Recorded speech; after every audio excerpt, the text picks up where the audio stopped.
who are watching the meeting via the live stream at home. Could I ask you all if you could please be upstanding, and ask you, Deputy Mayor Perkoff, could you please read the opening prayer? Thank you, Mayor Irwin. Almighty God, we ask you to guide us in all our discussions, to show goodness, honesty, understanding and wisdom in all that we undertake to do. May we respect each other's views at all times, and we ask all of this in your name. Amen. Councillor Thornton, could you please read the acknowledgement of country?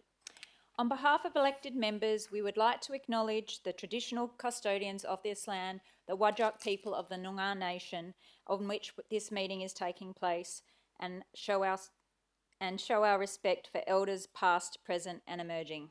Thank you. You can take your seats.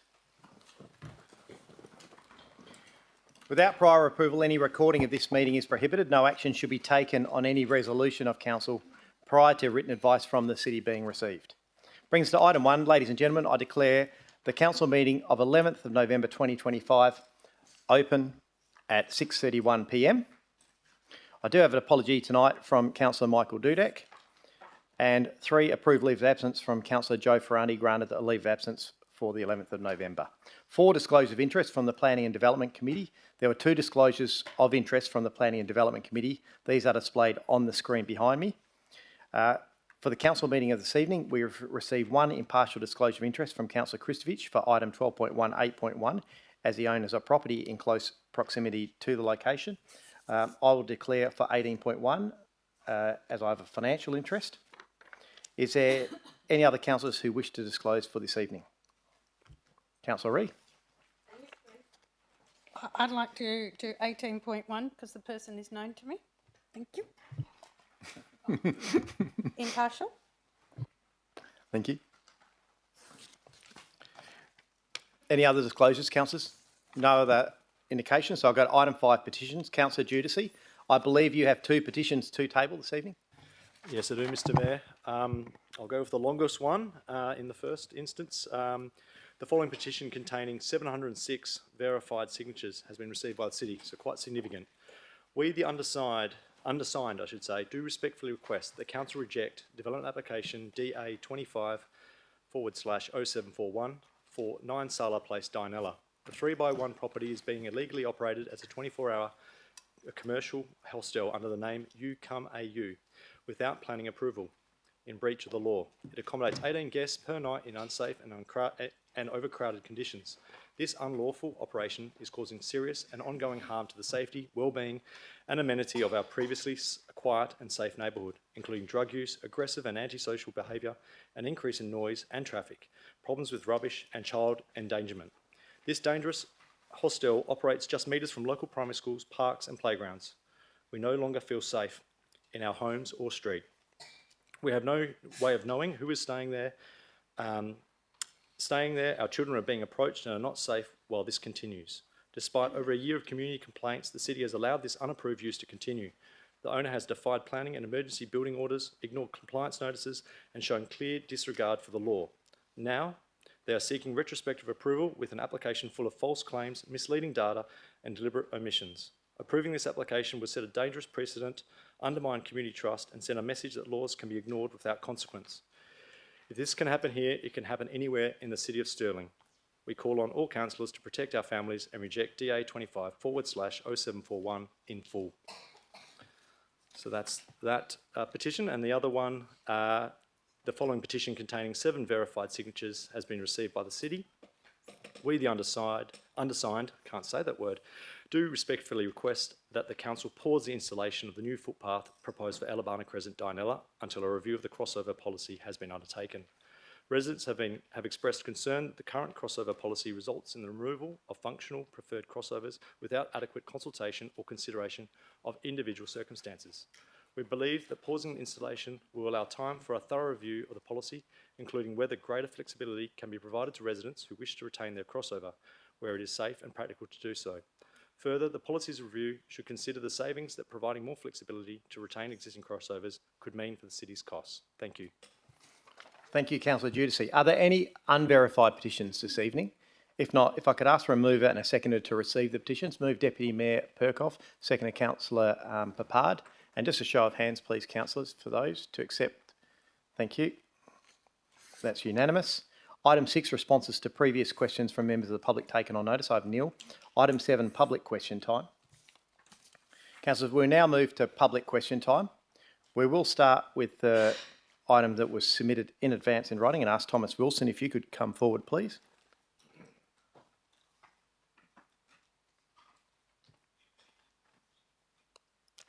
Thank you. And if you could just bottom right-hand corner of the silver button, if you press that, the red light will come on. That's it, and that can stay on there. You don't need to touch that again. And so if you'd like to start with your name and just your suburb, and then your first question. Thomas Wilson, Crawley. So in council minutes of 4th of March this year, A. Bradley asked about costs of the new Hammersley Book Nook and was told the technology costs $70,000. I was wondering, has demand for the Civica remote book locker, otherwise known as the Hammersley Book Nook, equaled the number of lockers available? Or in retrospect, would you have purchased a larger or smaller book locker? Thank you. Mr. Quirk. Thank you, Mr. Wilson, for your question. Yes, look, the Hammersley Book Nook was actually supplied by Biblioteca, not Civica. We put a fair amount of research into projecting what the demand might be. So that Book Nook includes 39 lockers. We're experiencing about 300 items being collected from that Book Nook a month, which we think is just about right for the number of lockers that we've provided. And your second question? Has the City of Stirling made use of the digital display on the book locker to inform the public of other council operations? Mr. Quirk. Thanks, Mr. Wilson. The Book Nook that we purchase is an outdoor model, which has got a smaller digital display screen compared to the indoor models. For this reason, it's not really suitable for promotional information, although a separate digital screen is going to be installed in early 2026, which will enable the city to promote city activities and events. Thank you. And your third question? Do you have any advice for other Perth councils looking to introduce this service, for example, budgeting for staff numbers to deliver library items? And again, Mr. Quirk. Thanks, Mr. Wilson. Probably two things. I would recommend all local governments just look at innovative ways to bring library services to residents. The city was the first to install a locker or a book nook into a Perth community or a Western Australian community. And secondly, engage with your community. The need for library services in Hammersley was in direct response to community consultation. So investigate innovative ways to provide services and engage with your community would be our two suggestions. Thanks. Thanks for your questions. And next, I'll just go to the items that are on the agenda. So Mary Slater, if you'd like to come up next, please.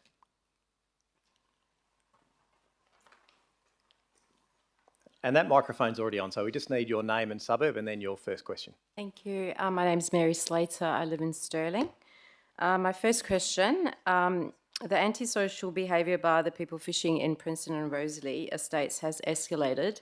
It is now becoming dangerous not just for the wildlife but for residents as well. It is the same people that keep offending, and these people know that the rangers have little power to move them on.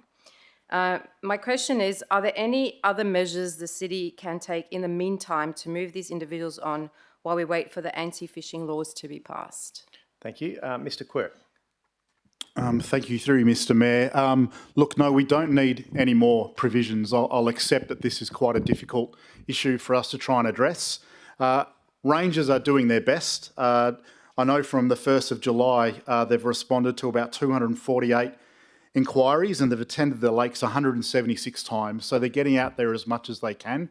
We probably can do more. We do have some provisions in our local laws that do enable us to move these people on.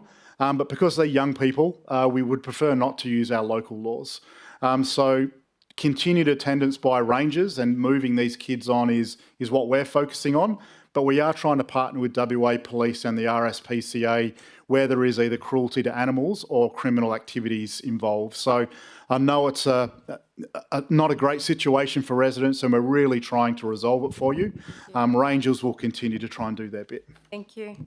I have one more question. It has become clear that the verbal requests to move on, whether from rangers or the police, are ineffective with these individuals. Most of them will become verbally abusive to rangers as well and refuse to leave. We just want to know, once the fishing ban is passed, how does the council plan to enforce this?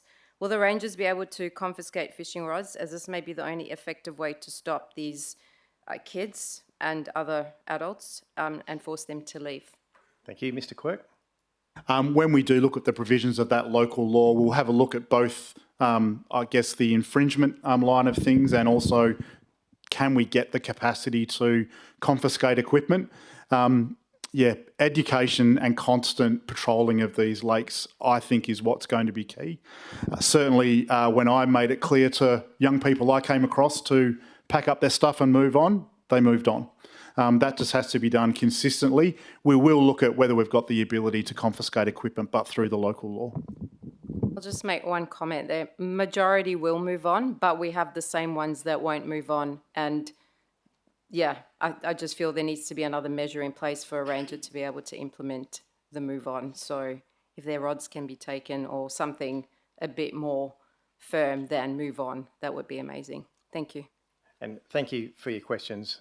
And again, look, the city acknowledges what a difficult situation it is, and we'll continue to work with agencies like WA Police in trying to address it. Joanna Jacobs, would you like to come forward, please? Thank you. And it's already on, so again, your name and suburb. Joanna Jacobs, Stirling. Following on from that, firstly, I'd like to say, and I presume everyone would acknowledge, that black swans are a protected species in Western Australia. Looking at the council website, City of Stirling website, feeding wildlife is an illegal offence under the Biodiversity Conservation Act of 2016 and the City of Stirling's Health Local Law of 2009. We all should agree that feeding, and this includes feeding of bread to ducks and birds, this can cause damage to their health, severely impact their quality of life from malnutrition, not to mention the fish hooks and lines. Do you think that the City of Stirling is doing everything it can at this time to protect the swans? Thank you. Mr Quirk? Through you, Mr Mayor, and thank you for the question, Ms Jacobs. Look, we are doing as much as we can. We can do some more. You think you've identified there that we do actually have provisions under our existing local laws to deal with this issue. At the end of the day, it's the demographic of people we're dealing with. We're dealing with kids. Simply giving them infringements under our local law is not going to solve this issue. Can we do more? Yes. And I've given a commitment over the last few days to a number of residents that the Rangers will continue their efforts to get out there and try and address this issue. Certainly, changes to local laws in the future may assist, but again, we've got enough provisions. We just need to get out there and try and address this issue. Thank you. And your next question? Following from that, I would like to actually acknowledge that I received a really supportive email back on the 1st of October from Mr Quirk, and we really do appreciate it. It's the first actual really positive, supportive a response that we've had in saying that you'd instructed the community safety team to review the Rangers' approach and that you expect the Rangers to move these kids on. We appreciate that. Now, given that you were mentioning that there are some local health laws and property laws, I have done a bit of research. On city-controlled land, a person must not take, injure or kill any fauna on or above local government property. The city may erect signs specifying conditions of use and people must comply with these signs. Rangers can enforce this clause. If fishing causes a swan or duck to be injured or killed on city land, Rangers can issue infringement notices, direct offenders to leave or report the matter to police, which we have discussed.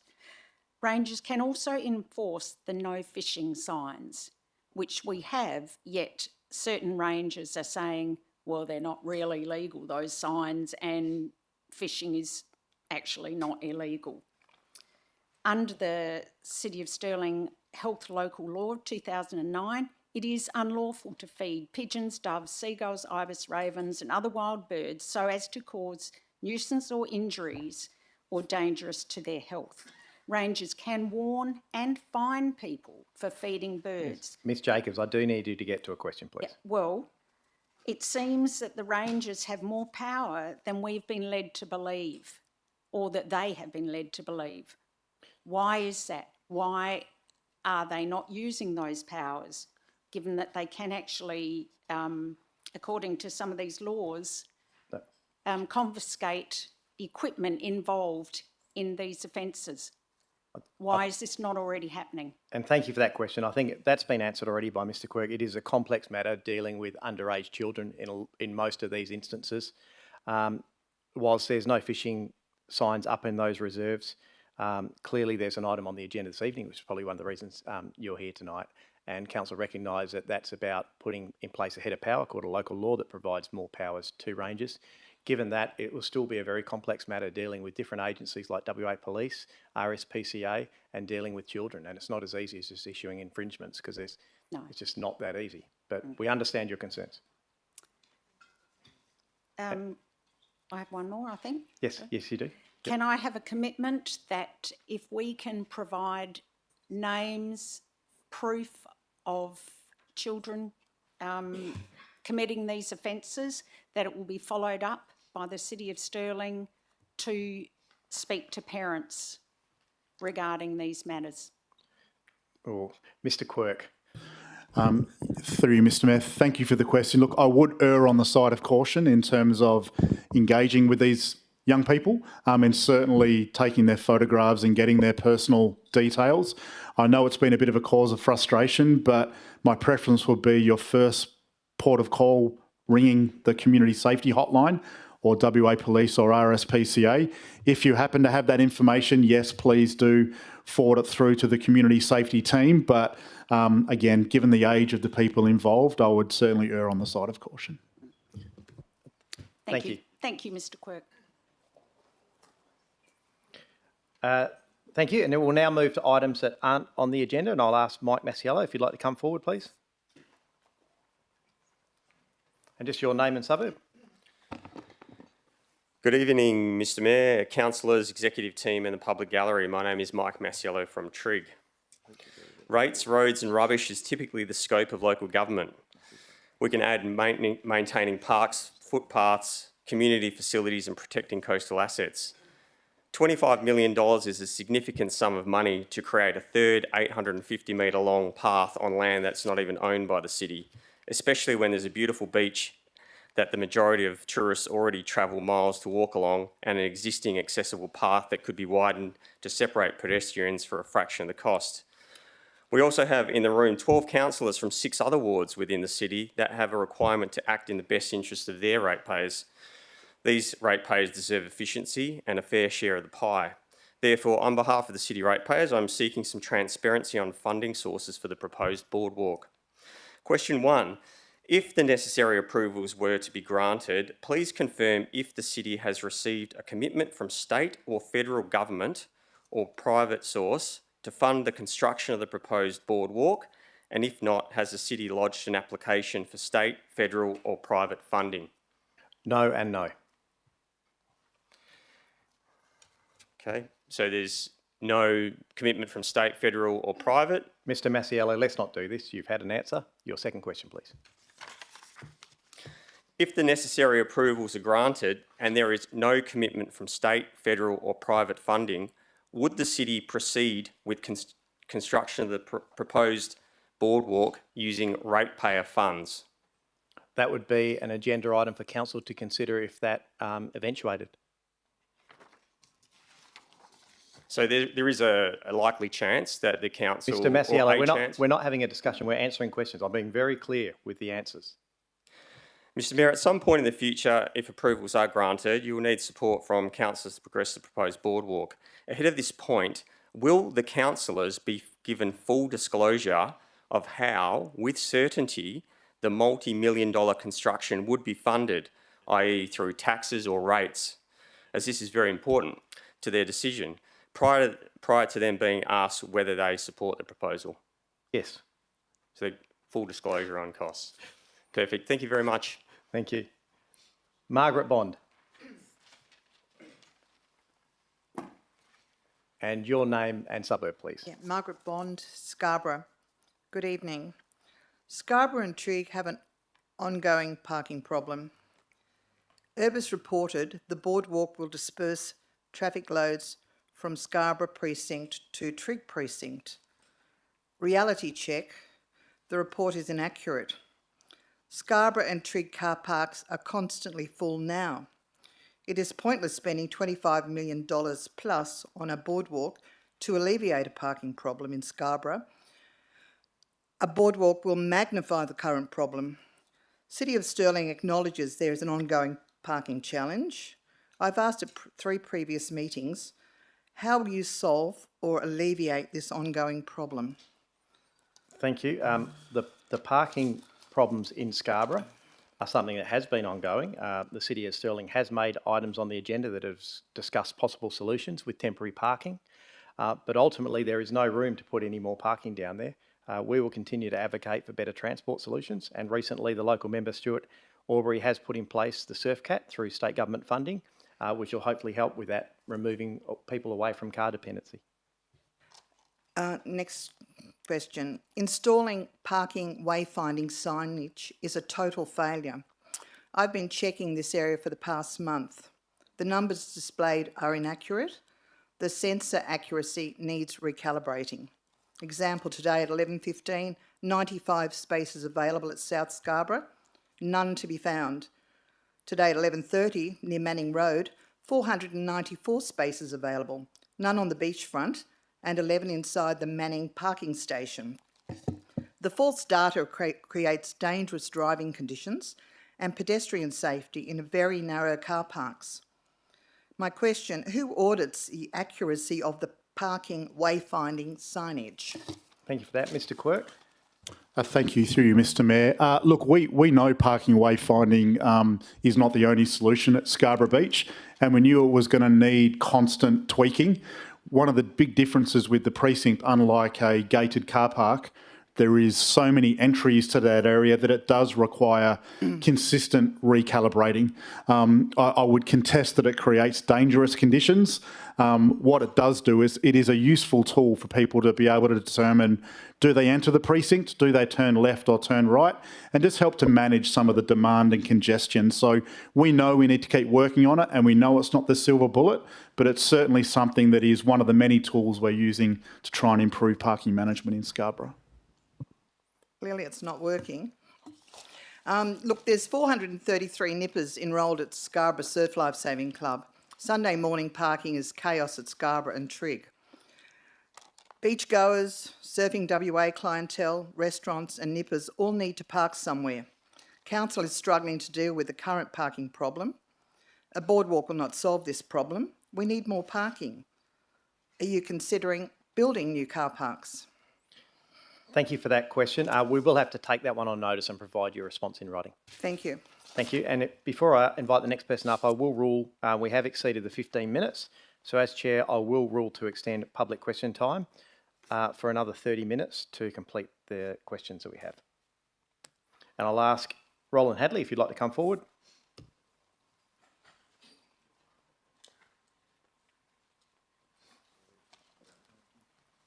Thank you. And just your name and suburb. Good evening all, Roland Hadley, Woodlands. Ratepayers would like to know why, Mayor Irwin, you allocated $1.25 million of ratepayers' money to the Perth Glory. This company, owned by a multi-millionaire, surely, if Perth Glory was seeking land owned by this council, they could have made a submission and, if approved, paid for it. So could you please convince ratepayers that this money of $1.25 million has been well spent? Yeah, definitely. Mr Quirk. Through you, Mr Mayor, thank you for the question, Mr Hadley. The facilities for Perth Glory have been entirely funded by the state government. The city received $1.2 million. That's paid for upgrades to the change rooms, upgrades to the playing fields, perimeter fencing and all the infrastructure that Perth Glory needed. So that has been entirely funded by the state government, not by the City of Stirling. Good, we're delighted to hear that. Mayor Irwin, on the 23rd of May 2017, you voted that Councillor Ray was the bully named by WorkSafe. yet SAT did not find Councillor Ray a bully. On several occasions since then, various ratepayers have asked you to provide Councillor Ray an apology, and you have refused. In November 2023, you accused Councillor Ray of being a racist. Thank you. That was enough. I did not, Mr Hadley, and I'll rule that out of order. Your third question, please. I'll just continue on the second No, Mr Hadley, that question is not a question. It's a false statement. I will ask you to move on to your third and final question. Thank you.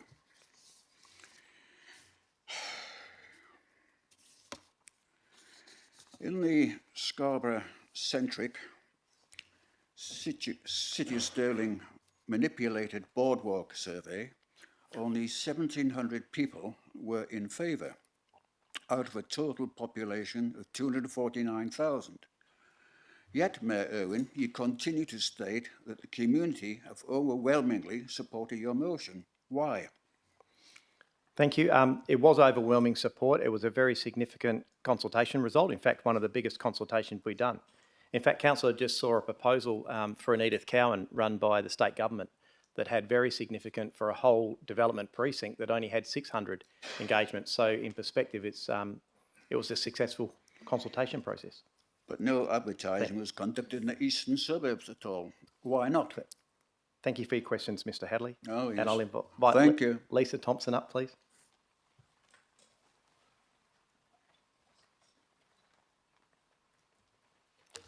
Good evening, and just your name and suburb. Good evening. Sorry. Good evening, Mayor, councillors, staff and the public gallery. During the city's Boardwalk community consultation period, a significant marketing campaign commenced to facilitate the electronic submissions. According to the engagement summary report, the city campaigned through media releases to 37 media outlets, sent 1,126 personalised letters, 12,500 flyers and numerous posts on the city's socials, which generated 57,000 views. Despite this extensive campaign, of the 250,000 ratepayers, a total of only 2,499 submissions were received. This included 424 submissions outside of the City of Stirling. Of this number, a total of 1,501 ratepayers supported the boardwalk. This equates to 0.6% of the city's residents. Hardly a mandate. My question, Mr Mayor, is what was the total cost of running the community consultation process, including but not limited to printing, distribution of flyers, direct mail-outs, officer time in hosting and dropping centres in sessions, including any applicable overtime rates for the 7:30am sessions and the 4-hour session on Sunday the 10th of August for the 14 or more council staff? Thank you for that question. We will respond to you in writing with those details. Thank you. A handful of residents with a budget of $12 collected 1,696 signatures on a hard copy petition against the boardwalk. These signatures were mainly collected from people on site and actually using the path, not from Facebook friends, LinkedIn and social media.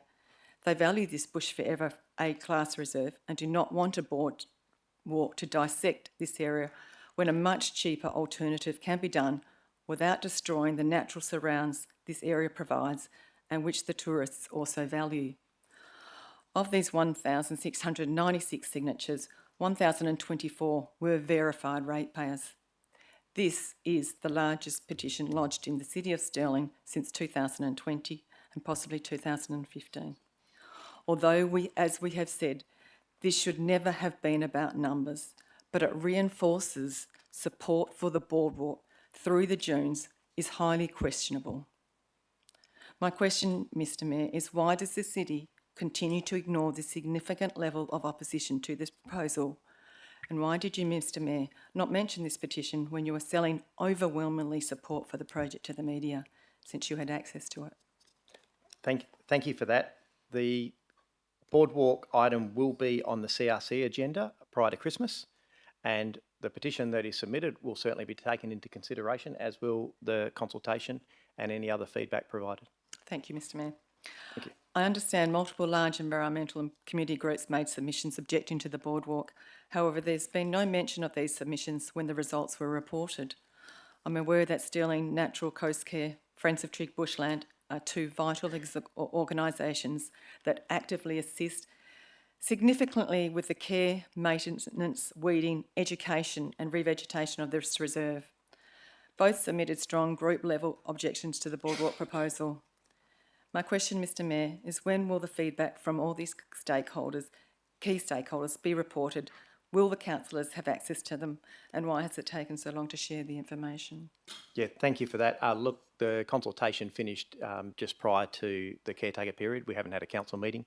The next cycle of council, which includes the Community and Resource Committee meeting, will contain, as I said, the information. I would assume for council to acknowledge the consultation and any other feedback that's been provided, including that group information. Great, thank you. And would you like the hard copy? I think yes, you're welcome to leave it. Governance will get that off you. Thank you. Robin Murphy.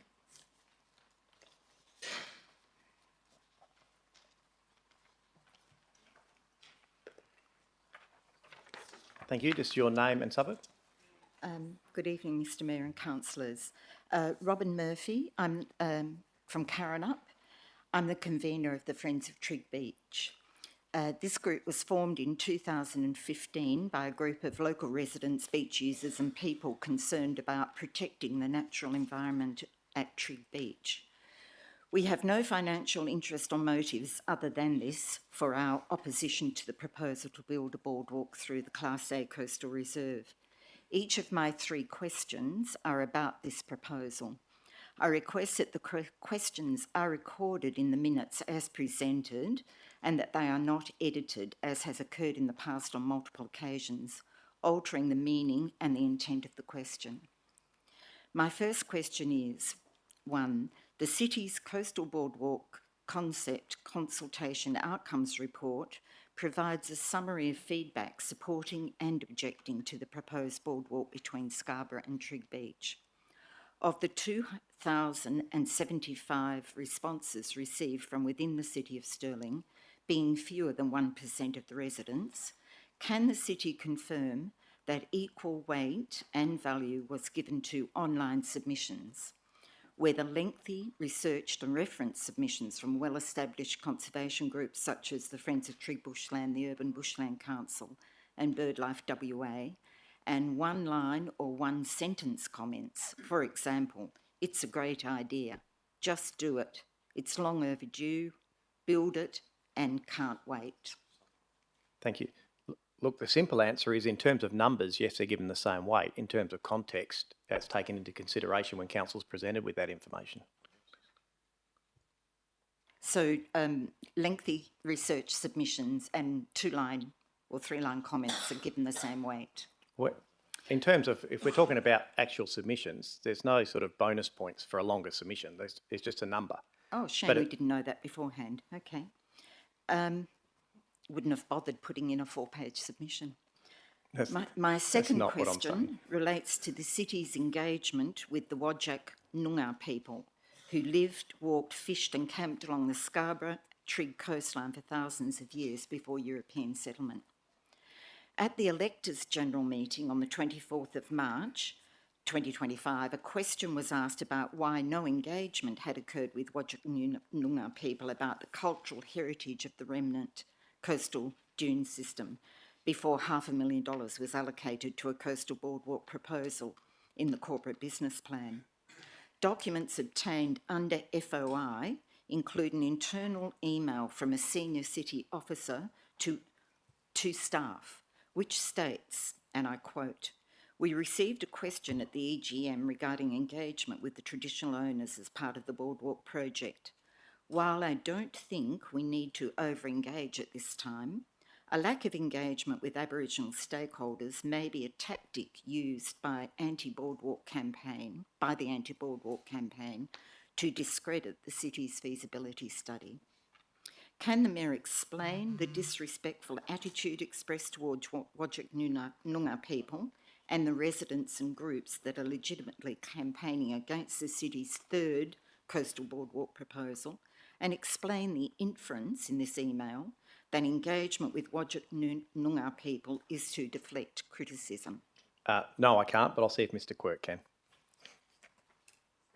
Through you, Mr Mayor, and thank you for the question, Ms Murphy. The context for that instruction to city officers was recognising the current stage of that project. We engage with our Whadjuk elders and Whadjuk community on a regular basis. We didn't think it was the appropriate time in that project to get involved in deep engagement. We had already had conversations with local elders and local Whadjuk representatives. So that was really the intention behind the level of engagement we intended to have with the Whadjuk community at that point in time. I have to acknowledge that my role as a city officer is to give frank and fearless advice to my officers, and my view was that we needed to tread carefully in terms of how much engagement we do at this point in time, remaining mindful that there were different organisations in the community that had differing views on the boardwalk, and that was really why those statements were made. Thank you. And your third question? The internal email referred to in my previous question, to which that Mr Quirk has addressed, also states that engagement with Aboriginal stakeholders is important, but will need to be managed delicately and not overemphasised, given mixed views amongst elected members. Can the Mayor explain what is meant by the above statement and explain what are the mixed views amongst elected members towards the involvement of Aboriginal stakeholders? No, I'm not able to. I require a response to the question. Thank you. I gave you one. I'm sorry, I'm not able to provide you. I can't understand what that meant. I will certainly provide you a written response if we can find out. Thank you. Harley Diamond.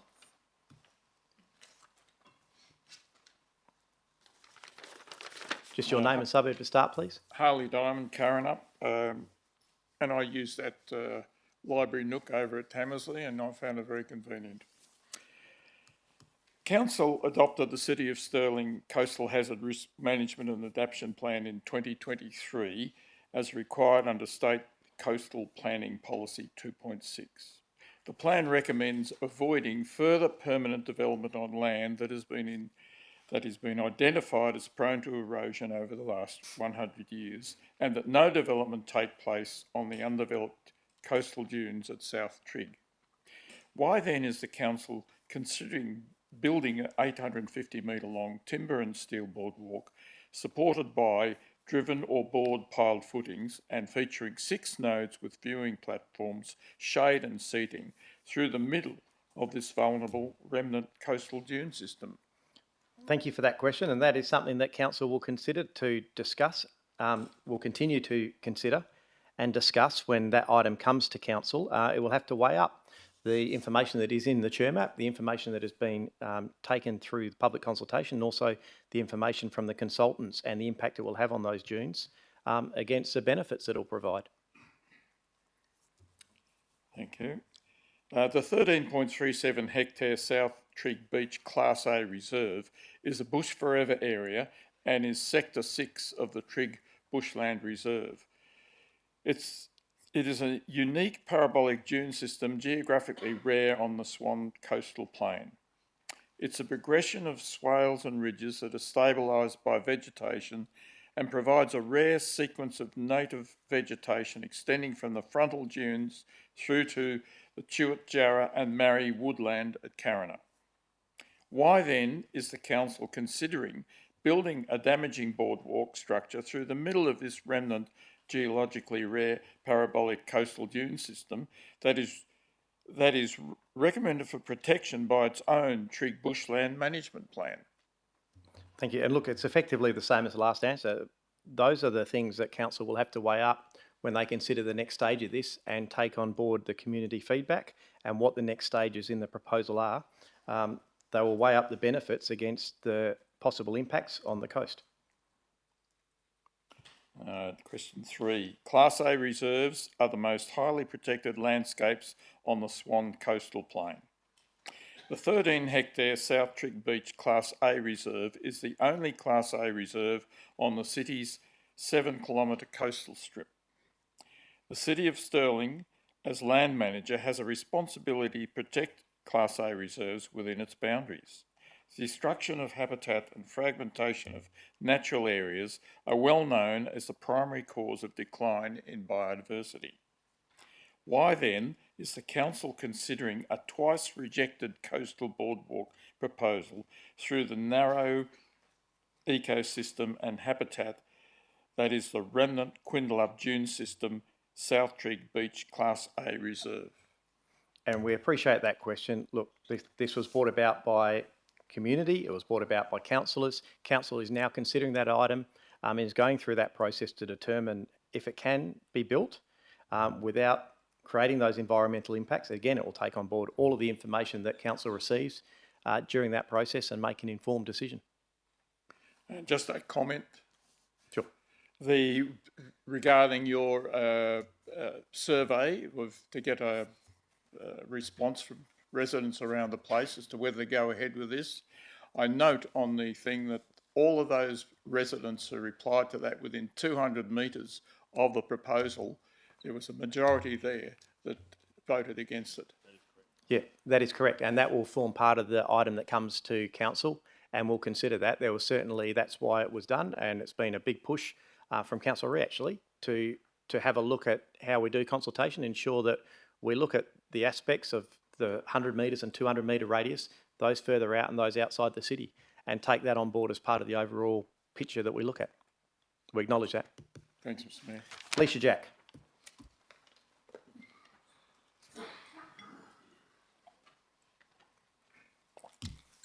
Lucky last, Miss Jack. Hello, Chester. Good evening, Mayor, councillors, and new councillors. Welcome. Members of the gallery and those watching the video streaming tonight. I just wanted to start by saying, firstly, I think the courtyard looks amazing. Money well spent. Congratulations. It's really, really, really nice. Thank you. Well done. Thank you. Appreciate it. Mr Mayor, if you and other councillors follow macroeconomics and geopolitics, other than just mainstream media, you would be aware that Australia's economy, like the rest of the G7 countries, is in trouble. And it's likely to get far worse for a long time. I won't go into details, but like many other local government areas, there are a growing number of financially desperate residents and businesses right across the City of Stirling who really need help. The boardwalk is an extremely expensive piece of non-critical infrastructure. I'm not convinced by the stated reasons that were given for it by the city. So given the economic outlook, which is very grave, I believe this proposal requires a lot more scrutiny. So I have some questions about the boardwalk tonight. And I would also like to say, Mr Mayor, unlike council, City of Stirling employees, you and other members of this council are publicly elected local government politicians and therefore subject to public scrutiny. I hope tonight you will answer my questions. So, firstly, number one, Mr Mayor, not many people in Perth have been as passionately involved in surf lifesaving or in WA for as long as you have, which is commendable because it's a wonderful organisation and you've done a lot of volunteering and so on. It's wonderful. You should write a book because you started as a child. Your father was involved, your whole family. Your father, I believe you, your wife have been president of the Scarborough Surf Lifesaving Club, volunteering. And now I believe one of your children is mentioned on the surf lifesaving, on one of the surf lifesaving clubs is also involved. You were once the CEO of Surf Lifesaving WA and on their board as well, I believe. I didn't go into detail, but It's a- just tell me if I'm wrong on any of these points. You remain a patron of that organisation? There's a fair bit wrong, but I don't know where you're look, going you could with it. write a book, but you're very involved, right? Anyway, It would have slightly different details, but yes. oh, you weren't CEO of No, Surf? no, I was okay. a president, and my father wasn't involved. He passed away when I was quite young. But anyway, Of Surf Life Saving WA. Yeah. let's get to a question. Go Yeah, on. okay. One more sentence. I appreciate it, but I Yeah. don't know where it's going. It's important, I think, that the public understand how involved and how passionately involved and entrenched you are in this this sport. So you are a patron. You are a patron of the Trigg and Scarborough Surf Lifesaving Clubs, I believe, as is Councillor Christopher Trigg, I believe. And I believe that you also had affiliations, I don't know whether you work for them or whatever, with a Surf Life Saving Australia over East. Anyway, also you were... I feel like you're stalking me now, Ms. Jack. No, but I'm just pointing out how you should... This is your life, Mr Irwin. You were also... I do need a question. Mayor, when the national championships were happening that were held on the southern end of the Scarborough Beach. You'll understand why. Just down from where the boardwalk will go, which was a very big event for you and for the city. It's hard to imagine that there's much of any significance that goes on in surf lifesaving in WA Miss Jack, that please, you aren't aware of. please So get to my a first question. question is, other people have had nice preambles, so let me... No, I did. This is for the benefit of the new councillor. Okay. You know now. If this proposed boardwalk is constructed, would it be used as a viewing platform for beach sporting events such as surf lifesaving and or surfing competitions and championships?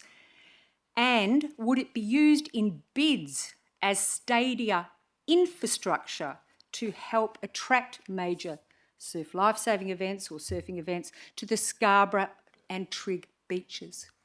Thank you for that question. It'd be unlikely that it'd be a primary viewing point just for its location.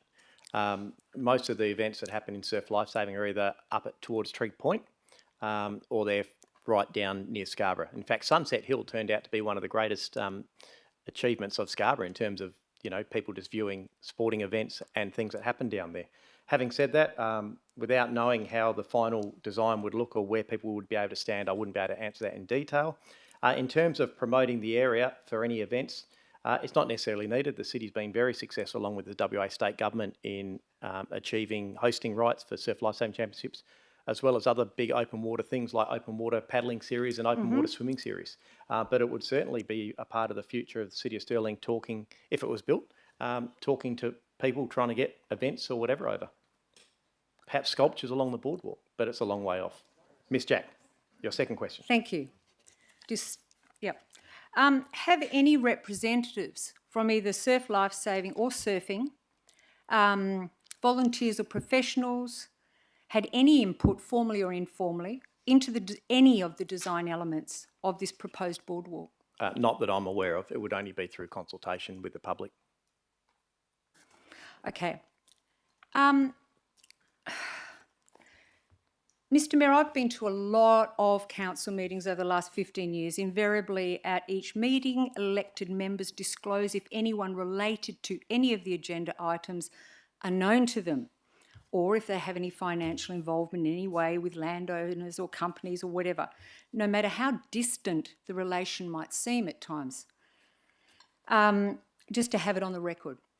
Mr Mayor, the boardwalk has been on the agenda quite a few times since 2024, since you've been there. The lead campaigner for the boardwalk is a renowned veteran member of Trigg Surf Lifesaving Club and a representative of Surf Lifesaving Australia. According to his website and his online bios, he is an acclaimed surf lifesaving champion from years ago and a veteran champion at the National Surf Lifesaving Championships held in Scarborough.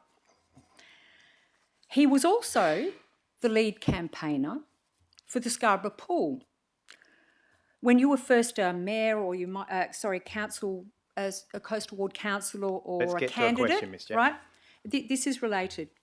I know he was in contact with you then because I was also campaigning separately for that pool. Miss Jack, where are you For heading the with this? benefit of those unfamiliar, this is important that that everyone understands this. For the benefit of those unfamiliar with the sport, surf life saving championship events are not all held in the ocean. Yeah, some must be held in aquatic pools, centre pools. So this guy's campaigned for the pool, and now he's campaigning for this.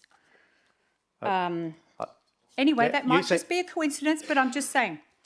Okay, so it's impossible, this is my question, it's impossible for me to believe that this local veteran, City of Stirling, surf lifing champion, sports infrastructure campaigner is not known to you. So why haven't you declared that he isn't known to you? And why have you, on numerous occasions, shut down questions regarding your relationship with him at council meetings?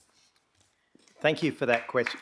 Thank you for that question. It is interesting. I think you actually undersold him. He's actually an Olympian. To be honest, you could write a book. To be honest, my paths Two of you. have rarely ever crossed, and there's no reason to disclose an interest. The person you're talking about has had no involvement in the City of Stirling work to date on this or the decision-making process. No, that wasn't the question. Yeah, okay, that's fine, but Sorry, I'm not. It's not for he's not debate. known to you? Yes, he is known to me.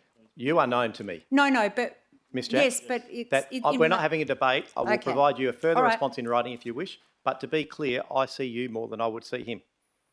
Thank you for your time. Now, that is not a lie. Thank you. I will stand by that. Thank you, and that does close public question time. Thank you everyone for your patience as we got through that. That was right on time, and we'll now move to item 8, application for leave of absence. Councillors Dudak and Criado have requested a leave of absence as noted in tonight's agenda and shown on the screen behind me. Councillor Papard has also requested a leave of absence for the period 18th of November to 25th of November 2025 inclusive. Are there any other requests for leave of absence, councillors? No requests. Thank you. Confirmation of minutes. Councillors, can I have a mover and a seconder to accept the minutes of the ordinary meeting of council? There wasn't any, was there? Are these new ones? Sorry, I thought these were ones we were approving. So we'll go back to item 8, application of the leave of absence, and ask for a mover and a seconder for those. Move Councillor Christovich, seconder Councillor Ree. Just show of hands, councillors, for those. That is unanimous. Thank you. Sorry about that. Now we'll go confirmation of minutes. Councillors, can I please have a mover and a seconder to accept the minutes of the ordinary meeting council held 23rd of September and the special council meeting held on the 23rd and 28th of October. Move Councillor Hatton, seconder Councillor Olo, and just show of hands for those. That's unanimous. Thanks, councillors. We'll move on to item 10, announcements by the presiding members. I do have a couple tonight. Now, the first one, I think it feels like it was a long time ago, but it would be remiss of me not to acknowledge that this is the first full council meeting of the 42nd Council of the City of Stirling. And I'd like to congratulate all of those councillors who are returned through the election process. Many of you with overwhelming results and support from your communities and endorsement of the work you do to support your communities and advocate for them in here. So I congratulate all of you. I would particularly like to welcome our newest councillor, Councillor Daniela Iron. I'd ask you to stand up and maybe a round of applause from everyone for our new councillor. Councillor, we very much congratulate you on getting elected to represent your community. I know it's been a passion of yours for a long time. I know you're well known in the community. You've got a great sort of community grounding in some of the work you do. And I know you're going to be a fantastic advocate working with your co-ward, Councillor Judici, to advocate for the Inglewood ward. We certainly look forward to working with you over the next 4 years. I would now like to just also just do an acknowledgement today, very solemn day, being Remembrance Day. The flags were flown at half-mast today. I'd like to thank those councillors who went out and supported today's commemorations at the Inglewood Mount Lawley service, at the Gwelup service, which involved the Osborne Park RSL and the combined Rotary clubs, Stirling Gardens across the road, and of course North Beach. So thank you, councillors, for attending those and laying wreaths on behalf of the community. And congratulations to all of our RSL clubs, and again, doing what is a wonderful service to the community so that people can have that opportunity to remember. And Onto a high note now. I would like to acknowledge that recently at the 2025 LG Professionals WA Honour Awards, I was pleased to attend. So on Wednesday, the 5th of November, I, along with Chief Technology Officer Miriam Sanchez Blanco and Service Lead Strategic Change Joe Christofides and team members from the Community Development Directorate attended the LG Professionals WA Honour Awards held at Crown Perth. We've got to simplify these titles, I reckon. Their badges must be this long.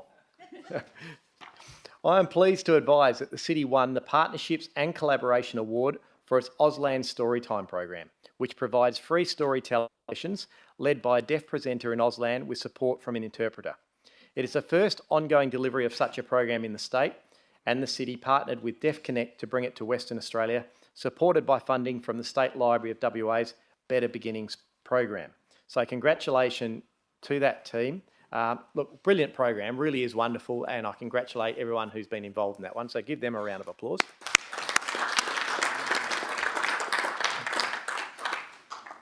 That's that one. And really pleased as well. It was actually quite funny because I was sitting next to this person and I just thought she was there because she'd been presenting at the conference during the day, but it turned out, guess what? She was up for an award as well. So the City also took out the Innovative Management Initiative Award for its co-pilot and data classification project, which has set a benchmark for responsible artificial intelligence adoption and data governance in WA's local government sector. In 2024-25, the City ran a trial of Microsoft Copilot, which validated the Australian Government's finding of an average 1 hour daily productivity gain per user, with the City trial participants reporting time savings of 4.39 hours per week. I would like to thank and congratulate all of those staff. To you, Miriam, I see you are here with your daughter tonight. So huge congratulations to you on that project. Do you know what was even pleasing about that one? It's the stuff that sometimes sits behind that doesn't get the accolades like big shiny projects. But it was the fact that during the night I actually had CEOs and mayors from local governments in regions saying, do you know how brilliant this is? This is the sort of project that changes the way everyone does business in the state.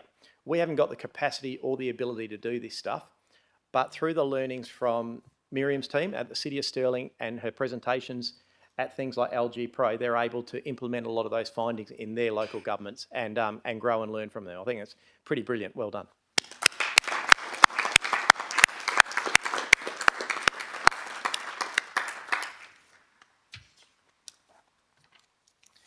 And now we move on to 11 unresolved business from previous meetings. I have nil, and we'll move to item 12, reports and recommendations from committee. Councillors, we'll deal with the 7 items from the Planning and Development Committee.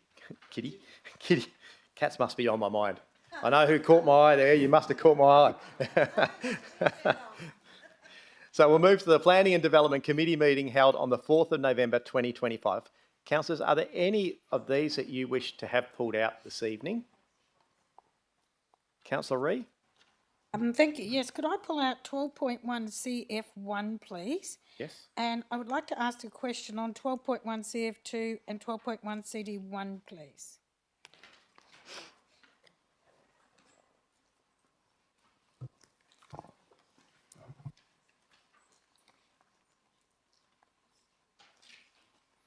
Thank you. And I will also ask 12.1 DS1, if we can pull that out. I think there's an alt rec that's been sent through by the officers, which had a change that aligned with some of the information council had got. So we'll go to sorry, item... Mr Mayor, could I also ask for one as well, DS2 to be pulled out, please? Just got a question. Sure. All right, so we've got a few pulled out. So let's start with item 12.1 DS1. And Councillor Migdale as chair of the committee. Yes. Thank you, Mr Mayor. I'd like to move the item on page 74 of the agenda. Thank you. And is there a seconder for that? Councillor Kristovich.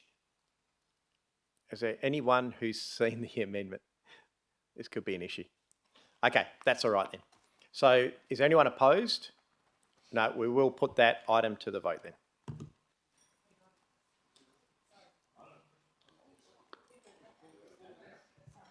No. That's all right, just do the vote and then I'll explain. No. Mr Mayor, I just want to be clear that I didn't move the alt rec. I'm moving the item per Yes. committee. Yes. Thank you.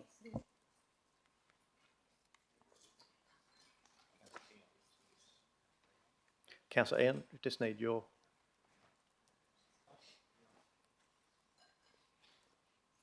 Thank you, councillors. That is unanimous. Thank you, councillor. No, there was a late amendment that came through. I thought you'd all seen it, and it was from officers, and it just had a little tweak on it.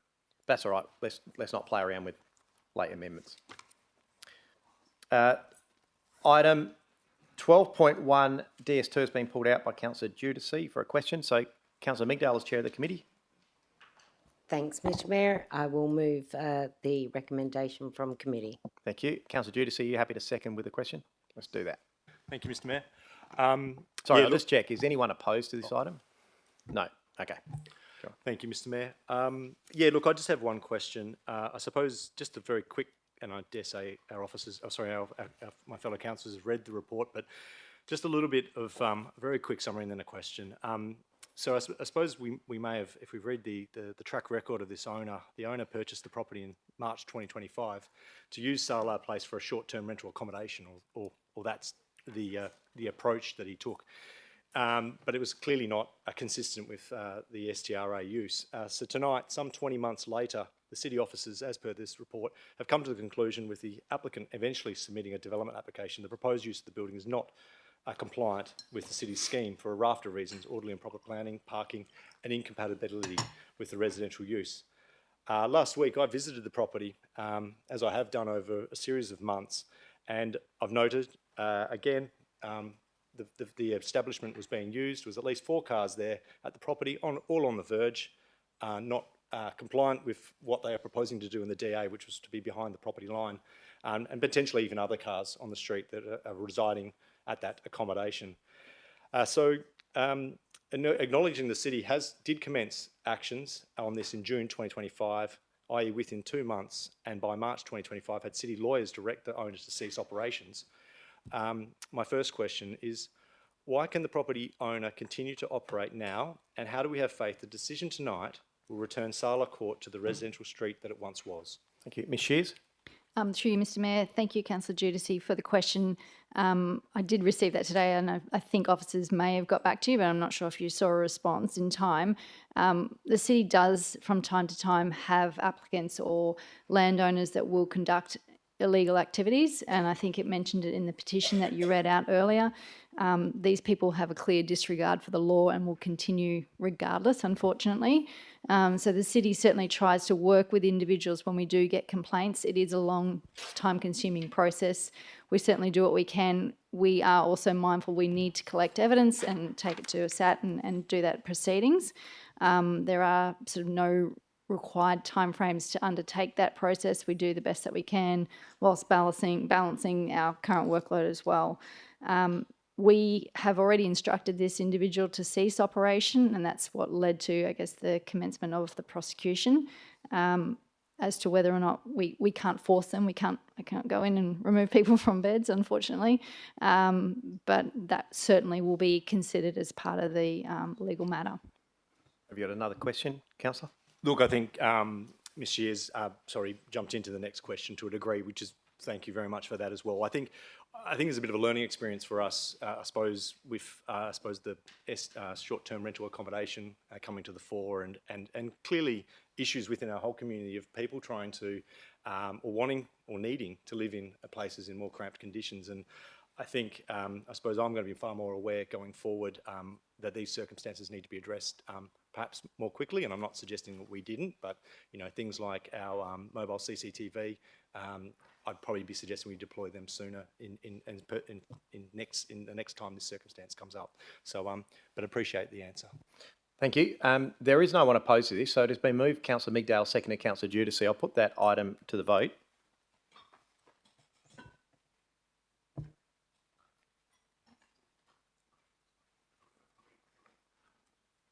There we go. Thank you, and that is unanimous. Councillors? Item 12.1 CF1 has been pulled out for a possible alt rec, I believe. So Councillor Migdale as chair of the committee. Thanks, Mr Mayor, and I will move committee's recommendation. Councillor Rhea, are you just looking to add yourself? Are you looking to just amend it? I'd second the motion, but with the inclusion of myself. If you look through the records, we have That's had right. up to 4 and 6 councillors on this. There's no committee. I'm problem. not It quite was only it sure was done at committee. why. But yeah, I'd like to add Yeah. to that. I was on Can- it previously. Thank Sure. you. That's fine. I'm seconding the motion with that inclusion. Yeah, no, I got that. Councillor Migdale, are you happy to accept that? Yep. Is there anyone opposed? No, in that case, I will put that as the amended motion with Councillor Rhea added as a panel.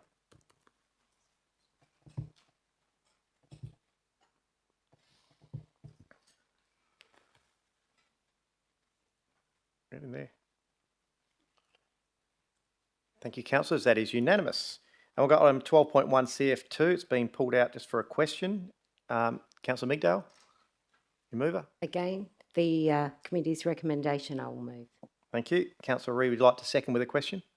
Please, I'm happy to second. My question is with the market, and I think it's really good that we've actually changed that to include the market. Sorry, I'll just check. Is there anyone opposed to this? I'll just make sure. No, sorry, continue. We're not defining, we've got a definition of markets. We're not having a market like, it doesn't matter if it's 2 days, 1 day, night, day. We're not worrying about any of that sort of thing. We're just going straight if it's just selling food, blah, blah, blah. Interim, because it doesn't, I just thought maybe the definition might be tidied up a bit. Sure. Mr. Van Heineken. Sorry. Through you, Mayor. Yes, if you refer to the actual policy page 123, the markets is actually subject to certain criteria. So if it complies to all of those criteria, then it doesn't require an application. It's defined in the report. Page 5.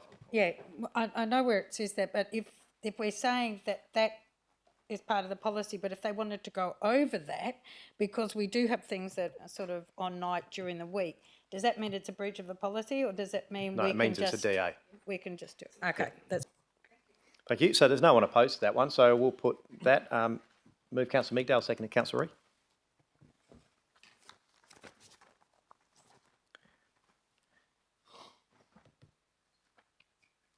Okay, we've got Councillor Thornton, Councillor Olo, Councillor Rhea. Councillor Rhea, vote. Thank you. That is unanimous, councillors. And we'll go on to 12.1 CD1, the public art. It's been pulled out. I'll go to you, Councillor Migdale, mover of the motion. Thank you. Yes, again, I'll move the committee's recommendation. Thank you. Councillor Giudice is seconded. Anyone opposed? Councillor Rhea, you opposed or just a question? Right, I'll just allow a question then. We won't need to open debate. Yep. I know I've raised this before, but and I've got no objection for us, or the motion, but I've got no objection for us paying for these expert people. But I just wondered whether or not we should, and I've raised it before, with people like Barry, that was unbelievably knowledge in Mount Lawley. There's a lot of people that we have on committees from community that we don't pay. Should we maybe take it on board that we have a look at who we're paying and who we're not for the future? That's all. Thank you. Yes, that's fine. There's no one opposed to that, so I'll put that item to the vote. Move Councillor Migdale, seconded Councillor Giudice. Oh, that was quick. Councillor Eon, well done. It took Councillor Papard about 12 months to cotton on to that. No, I'm just joking. I was just waking you up, Councillor. Councillors, that brings us to the items that have been pulled out. Councillor Migdale, would you like to move the balance of reports, please? Sure would. I'll move the balance of reports, please. Thank you. And second to Councillor Proud, and we'll go to the vote for that.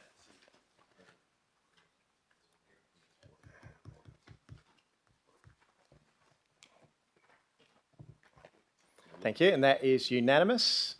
Thank you, councillors. Members of the gallery and those viewers who are watching the live stream, the remainder of the Planning and Development Committee recommendations have just been adopted by exception resolution. So all of those have been passed tonight.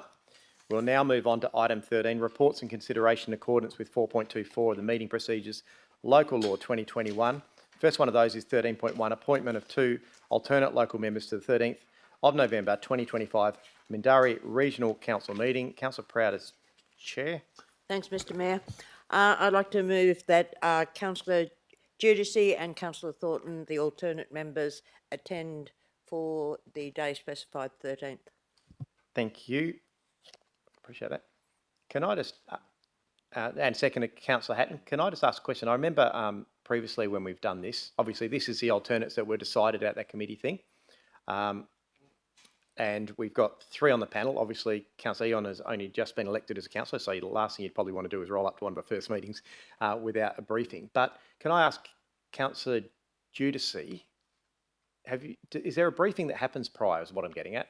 I seem to recall last time we had an issue where the briefings happened, but these first appointments, someone goes without having... We've got a strategy session on the 13th, but it's selection of committees, 2 committees and 1 working group. It'll be a 40-minute meeting. Yeah, okay, thank you. It was just my Thursday confidence. night. Yep.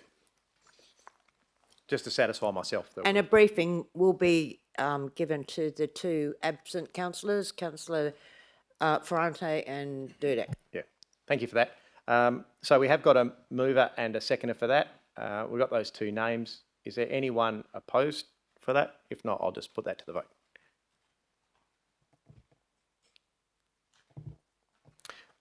Thank you. That is unanimous. Well done. Item 13.2, the use of civic facilities for citizenship ceremonies 2026. Councillors, Councillor Ree, moving the officer's recommendation. Thank you. Councillor Papard has seconded that. Is anyone opposed? No. Deputy Mayor, you happy with all those? I am, Mr Mayor, yes. I did have a question. It just looks You can have a question. It just looks a little odd if you look on page 170, Harmony Day, and Deputy Mayor is presiding. Usually it's you for Australia Day. I don't think it says presiding. I think it's the opening address.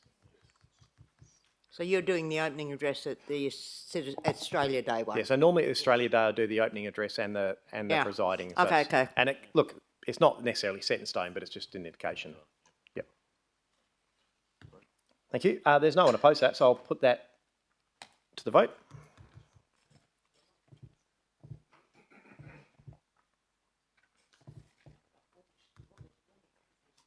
I think we're just missing Councillor Thornton. Just a vote. Just on the use of civic. Thank you.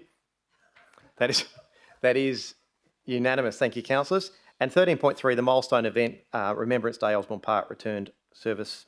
The event funding, mover of the motion, Councillor Olo, seconded Councillor Thornton. Is anyone opposed? No. Then I'll put that one to the vote.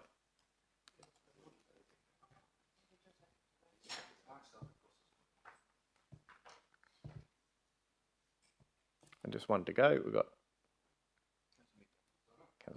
done. Thank you. That is unanimous.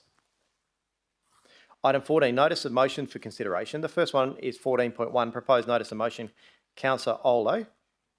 Let's see how we go. Page 178. Who would like to move a motion? Anyone? Councillor Olo, you'd like to move your motion? Okay. What is the motion you are moving? The officer's recommendation, but we have an amendment as well which Councillor Thornton is going to present. Thank you. Well, I want your motion. What are you moving? That one.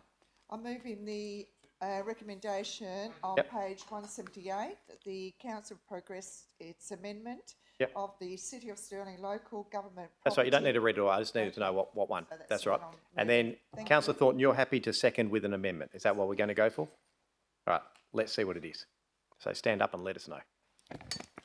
So the amendment is to include other ecologically significant lakes. The motion as it was too vague, and some of these lakes are, support wildlife. Sure. They have. That's right. So the amendment is just to add Talia, Herdsman, Jakarta, and Lake Quillup. Yeah.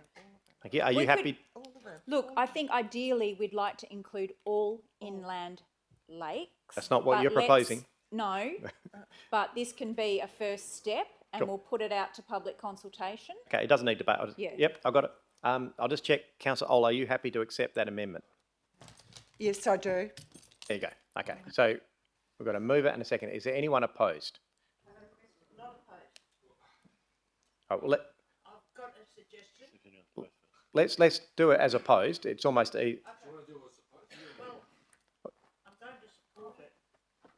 Just trying to do it so that we tie it up in a bit of a bow now with the first question, with the first line. let's do it with questions then. If you don't really want to debate, what's your question, Councillor Prout? I'll oppose.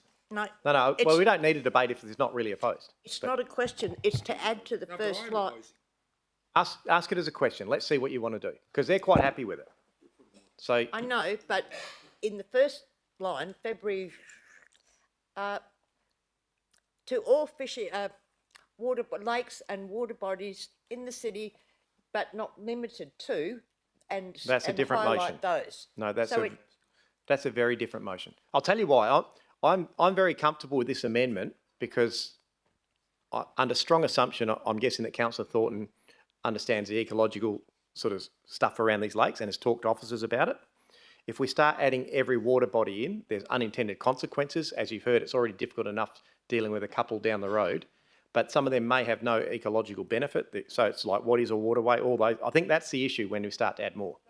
So I'm comfortable with this, but I think otherwise it changes the intent. I've got Councillor Ree first, and then I've got the Deputy Mayor. Yes, I'd like to thank both Councillor Ola and Councillor Thornton for putting this up, because I did raise the issue and I've had lots of conversations regarding fishing in Jakarta and in herdsmen. The only thing, and I think it's good to put it out there, and as you say, if people come in with others. I was going to just say about Spoonbill Lake. What were you going to, councillors? What were you going to say? Well, Spoonbill Lake's very acidic, so I doubt there's any fish in it. But I just wondered whether or not that can be, I suppose, picked up because people wouldn't be in it. And maybe we need a report on all our lake system, just how ecological they're going. So my suggestion Later. is, again, we're fairly comfortable with these. I look at these and think, yeah, they're big water bodies. Everyone would expect that they would probably. Any of those other ones, I think, will be picked up through that consultation process of the local law. So I think that would be the appropriate place if we're not sure. Deputy Mayor. Mayor Irwin, there's been much speak about this, lots of emails in the last couple of days. I'd like to move a procedural, actually. Why? Because, well, there's no one opposed. Yeah, we are. We are, Mayor Irwin. There are some people that are opposed to the way this is written. Absolutely. Sorry, I apologise. I'd asked if there was anyone opposed. I didn't get that. Okay, so Councillor Perkov has put a procedural. Councillor Hatton is seconding. Yeah, seconding a procedural. The procedural is just to hold this over to a future council meeting. Absolutely, Mr. Mayor. We just need to get this right. This is not correct, even between, and as if I may say, between the ward councillors, some of the information that's been coming through did not align. I know some of us got other advice today. I got one from the manager of parks and so on, which wasn't added to this, by the way. So we're going to have to move this to another meeting, and I'll stand by my procedural. No, you can't debate a procedural. So this is to refer to a future council meeting, to the next council meeting. I don't think it has to be held off a long time. It's up, and again, it's up to council. And Mr. Mayor, at that time we'll probably have the other councillors here as well, which will be beneficial too. That's all right. So what it is, this isn't open for debate. The councillors have just said they want more information. It's up to council whether they decide to hold this over or not. I will put that to the vote. All you're voting for at this time is to hold it over to the next council meeting. But sorry, we're already voting.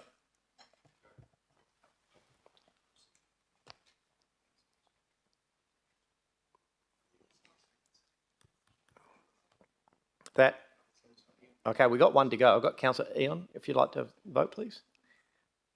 Thank you. That motion is lost, so there's no procedural. You are welcome to say something if you'd like to say something as part of the... I didn't open debate. But No, that's fine. Thank you, Mr. Mayor. The advice that we got this morning was, and I did send it in an email to quite a few, including governance, is to, if we're going to go down this Point track... of order.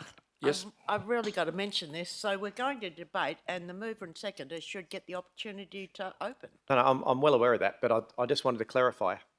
I still don't think we need a debate. offer the Deputy Mayor if he'd like to just clarify And why. thank you, Mr Mayor. If we're going to go down the track of, for whatever the legislative reason is, identifying these lakes, obviously Hammersley Ward has some great, huge water bodies where they have been fishing for koi and stuff, such as Corriniup and also the lakes around Lake Corrine, original open space. I don't know why they wouldn't be added if the mover and the seconder would agree. Thank you. Please. Okay, so now you're asking for... Is that an amendment, Mr Mayor? Yep. You'd like to... Corriniup, Lake Corriniup, and if the well, it's up. The Lake mover and Corrine seconder regional like open to... space. Sorry, I'm happy to accept that. Thank you.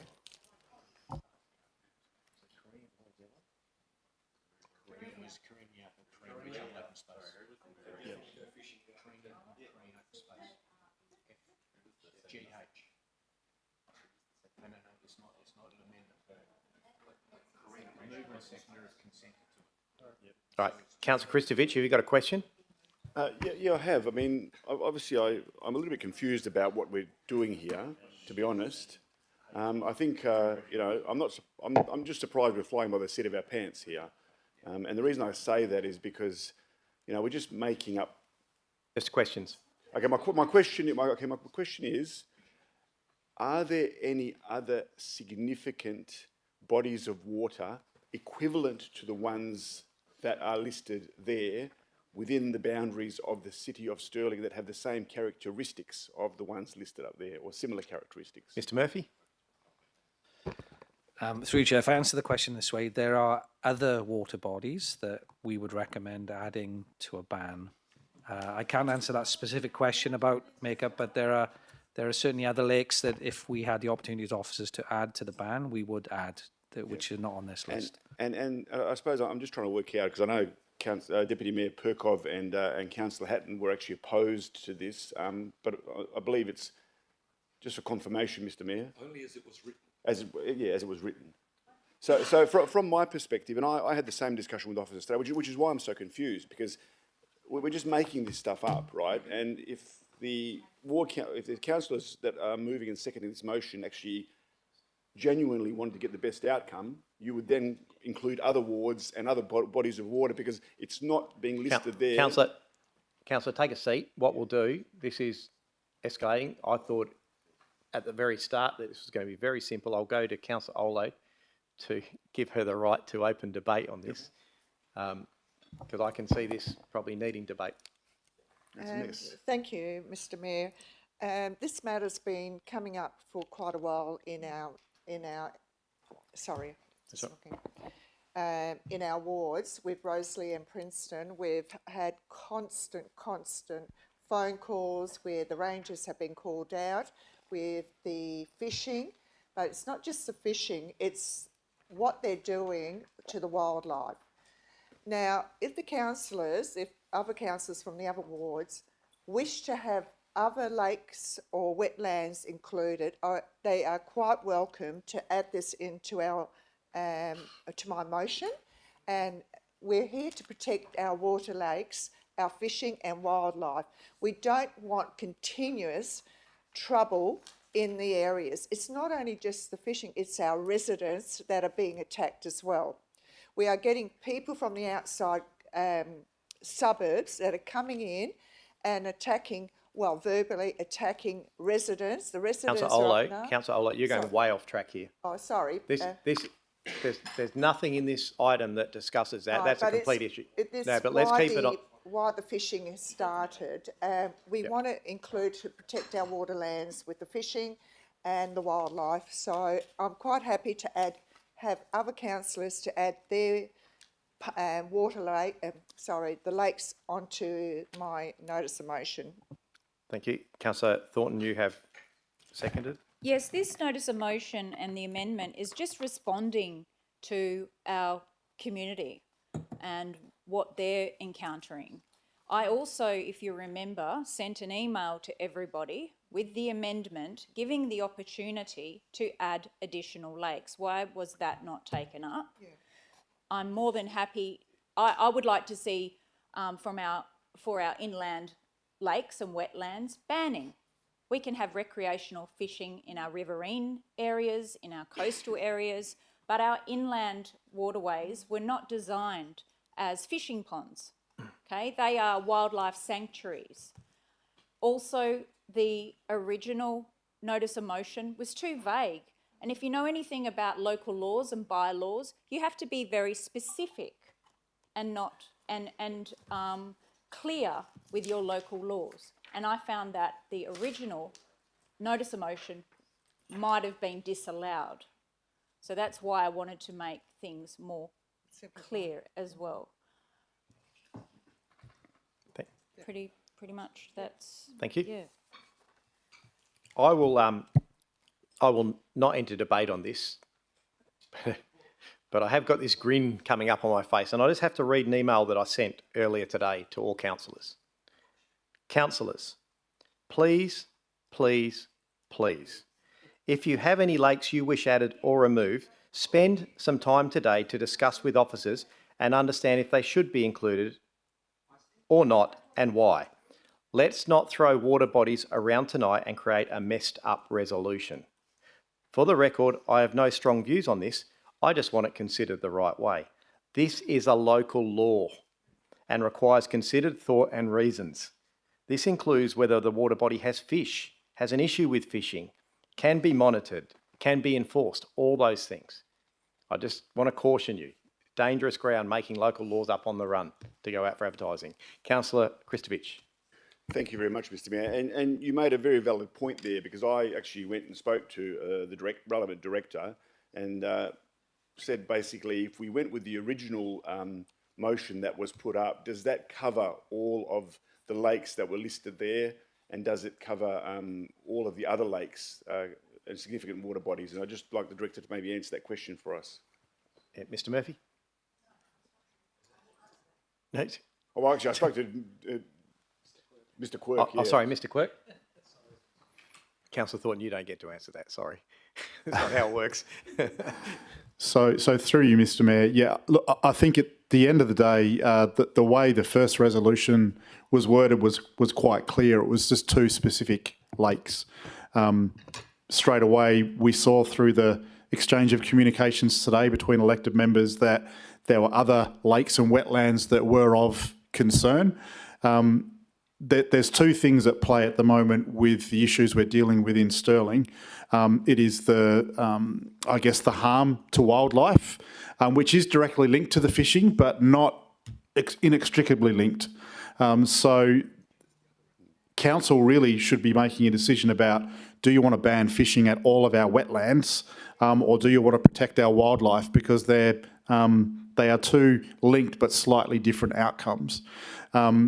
The alternate approach that the Manager of Governance put forward, which was basically prohibiting fishing across all of our wetlands and water bodies, is a big statement, but it covers everything. From an enforcement perspective, that certainly makes it much easier. But as Mr. Mayor has mentioned, that may have unintended consequences that aren't necessarily linked to what the Osborne Ward councillors are trying to achieve with the original wording. Okay, and a question to Mr. Murphy. He indicated that if he had the opportunity, he would have suggested many other water bodies that should be included, which obviously he hasn't been given the opportunity. And I just want him to list those water bodies that he thinks should be included, please. Yeah, Mr. Murphy. Yeah. Yeah, I think he did. Okay.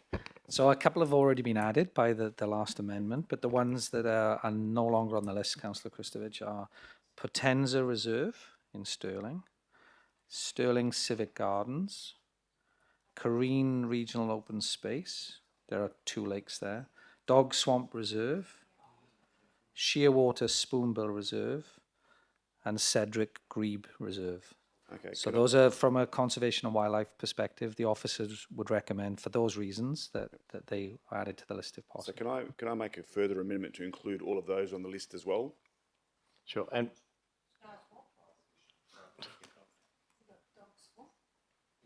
that was it. That was it. Yeah, said that.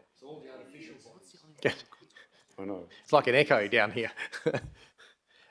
Mr. Murphy, while they're getting added on, You must have had that already. Couldn't possibly. That's it. Can I ask, are there any on there that you wouldn't have on there, Mr Murphy? Just wait. Through you, Mr Mayor, no, there are none on it that we wouldn't have.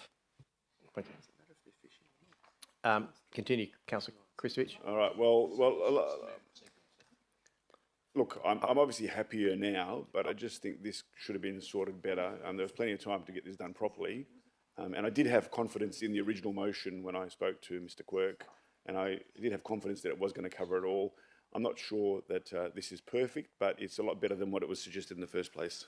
Councillor Olo and Councillor Thornton, are you happy to accept those as amendments? Thank you. I've got Councillor Papard next. Well, actually, my question was going to be very similar along the lines of Councillor Krstičević, but my concern really is about unintended consequences, as was suggested. So let's see where this long list takes us. I support the councillors in the Osborne ward, and they're obviously very passionate about issues to do with fishing and in their areas. So I'll just leave it at that. Thank you. Thank you. Councillor Hatton. Thanks, Mr Mayor. I do want to say that Councillor Perkoff, Deputy Mayor Perkoff, with consultation, did put in at 9 o'clock to governance or 9 o'clock to the manager of parks reasons for other water bodies in our ward to be put in, and that was stated. And also governance was informed at 10 o'clock this morning. So we made every effort early in the day to do that. And what I see up there now is what we really wanted in the beginning. I don't know about all the others, but we've got ours in there. If we've got ours in there, then all other wards should have theirs in there too. I agree with Councillor Krstičević that all water bodies is where I think the majority of us would agree. It might be a lot more work to have governance, but I think it will work out. One thing I wanted to say was some of those other water bodies aren't experiencing problems with young people fishing or interfering with wildlife, but they might in the future. It seems to be a growing problem that's maybe encroaching, dare say it, maybe to the western suburbs, which we're not used to. And we need to protect the future water bodies in the future. So, yeah, I'm happy with what's up there at the moment. One question I do have is, does Recfish WA have any consideration? Because my understanding is that they promote young people to fish in freshwater bodies. Yeah, I'm not aware of that. I don't think we have that information, but I couldn't imagine they would in wetland areas. Yeah, it might. I've done a fair bit of research on it, and that's what I picked up. But anyway, just for consideration, I'm sure that the officers understand all that anyway. Thank you. Happy to follow up. Councillors, are there? I've actually spoken to Redfish, and no, they've got no. Thanks. Okay, Councillor Giudice. Thank you, Mr Mayor. These two Osborne councillors are full of energy, aren't they? They are. Keep jumping up. Look, some of the water bodies, I suppose, in the Inglewood ward are not as well known or as large as these ones, and I think it's probably to Councillor Hatton's point of view about. I mean, I think in terms of we don't know when someone may want to fish in some of these bodies, and it may not be the case that they've got fish in them. They are just mucking about, and we have seen pictures of parties using fishing rods.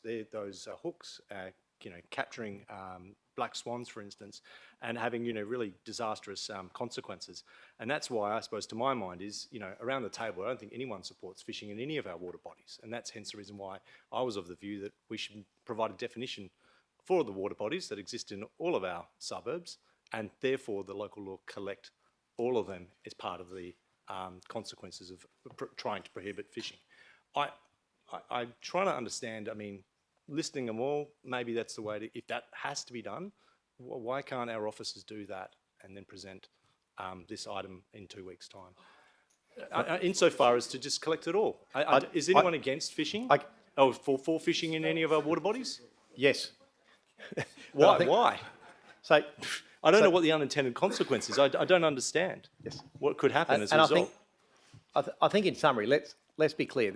So what we are doing at the moment, in terms of process, is we are gathering or making a local law that will contain these lakes and define them, that will go out for public consultation. During that consultation, it may be that people provide that feedback, they want more. All of that can be considered. There's no rush to necessarily put this in. I think you've heard from Mr Quirk already in terms of, even if this law's in, it's not necessarily going to change the complex issue we're dealing with youth around there.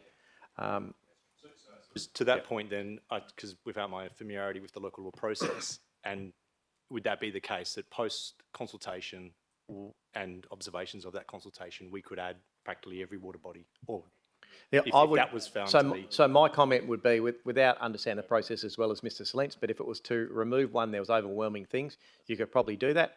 If it was to add a minor one, you'd probably have to almost go back out for consultation, even with That's adding, what I was adding probably thinking. But even that, I don't think is necessarily a big problem. Mr. Slentz? Could I add? Sorry. Through you, Mr. Mayor. Yeah, the local law amendment process is quite a complicated and exact process. In terms of the consultation, obviously it requires a 6 weeks consultation period, and really at that stage, the local law really needs to be solid in terms of what the desire is of council, because if there is some significant differences that council wishes to pursue following the public consultation process, it could mean the whole process needs to recommence again. There's a definition of significant difference. So yeah, I think maybe adding 1 or 2 extra water bodies may create us an issue in terms of recommencing that process again. Councillor Giudice? Okay, well, on that basis, on the fly a little bit, I would like to ask if I could have the lake that's in the Dinella Regional Open Space added. I think there's also one in Yanchep. I should say Yokine Regional Open Space. Hey, we might as well. Which is quite significant. Unfortunately, I'm trying to find one which is actually opposite Dinella Regional Open Space. It's actually quite significant. I just don't know the name of the bloody reserve. Here it is, Lilac and Shannon Reserve, I think, or Shannon and Lilac Reserve. It's not necessarily about fishing. There's a lot of bird life there. Councillors, Yes. So my job as chair is to try to coordinate a sensible meeting, right? Earlier, a procedure was put on to hold this over for 2 weeks, and at that stage there was very little interaction. Now we've effectively got even the councillors who moved this motion just nodding at everything, saying, yeah, give us more lakes, give us more lakes. And it was your motion to start with. Honestly, from this point, I will say it's looking like a complete mess. Yes. And my strong suggestion is that one of you... Exactly. And that's a ridiculous thing. In my humble opinion, you're doing a shopping list tonight rather than creating a local law that has sense to it. You've been given officers sensible commentary around what is... We still haven't even heard from Mr Quirk how they're going to deal with this, but you've been given a list from the officers who have looked at this from an environmental context, and now we're adding in lakes we don't even know the names of. That's the context from up here. No, you can't.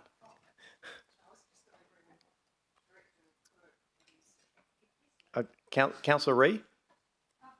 I would be concerned about saying water bodies because they're billabongs. 1 minute you've got no water Well, in let's a sump, not start and then debating you've that. got a water body. The same thing. I wouldn't agree with saying water bodies. I agree that you have to make them defined. I don't think it because of says that water reason. body anyway. No, it was suggestion over here to Yep. have water bodies. So I wouldn't agree with that because of that reason. The only thing I was going to say is, if it says by February 26, I believe, and Mr Murphy can challenge me, that we actually have on our consultation policy that we don't go out consulting people at Christmas and school holidays. So in order to get it by February, Yeah, it'd have to go that's out not right what now. this is saying. So I'll get Mr Slentz to clarify. I think it might be too... Through you, Mr Mayor.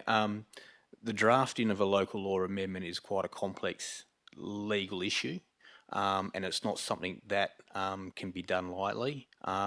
Prior to the changes happening, it was already developed.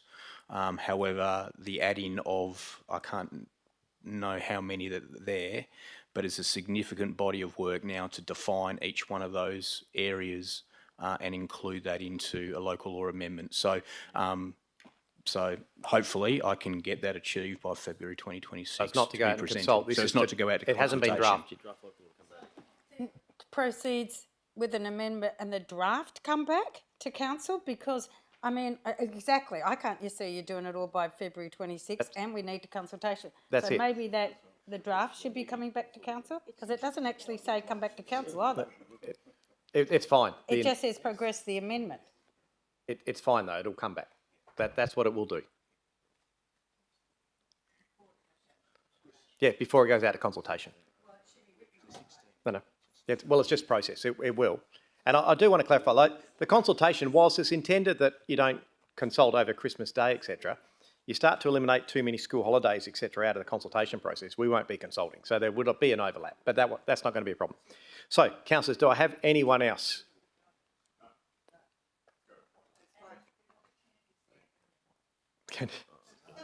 Okay, I'm going to go while the going's good. Yeah.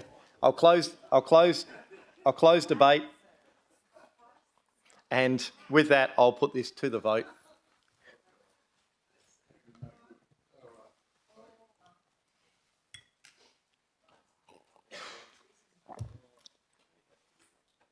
Yeah. Councillor Ree, I need a vote. Thank you. Have we lost anyone? There we go, it's come up. Councillors, that motion is carried with myself voting against, everyone else voting for it. Merry Christmas, Mr. Salents. Well, now, okay. Yes. Yes. Item 14, notice of motions for consideration. Item 14.2. I should have crossed that out. Item 14.2, proposed notice of motion from Councillor Damien Giudice. Minor boundary realignment. Yes, Your Mr. Mayor. motion? Yeah, look, it's on page 181. It is a minor boundary alignment of about, I think, half a dozen properties. I just would like a minor amendment to 1A and 1B, and just the reference. It's your motion, you can do whatever you like. All right, just want to correct the Within suburb reason. that's listed there. Oxford Street, Inglewood should be Maylands at 1A, because it is the suburb of Maylands, and then in 1B, similarly, York Street and Oxford Street, Maylands. This notice of motion was brought to my attention by one of the residents that currently resides in one of these properties, and I think it gives, I suppose the report gives good grounds for this consideration. Thank you. So That's I'd all. like to Councillor propose Iron, the motion. are you happy to second? If not, that's right, I'll get Councillor Migdale to second. Is there anyone opposed to this? Councillor Ree, I'll go to a question. I've got a question as well. Do we have the appetite from Bayswater to agree with this? I mean, have we done any, hello, how are you? I think if you look at item 2, it's the city consults with the city of Bayswater. No, but that says after the effect. Do we have something before Mr. the Slentz? effect?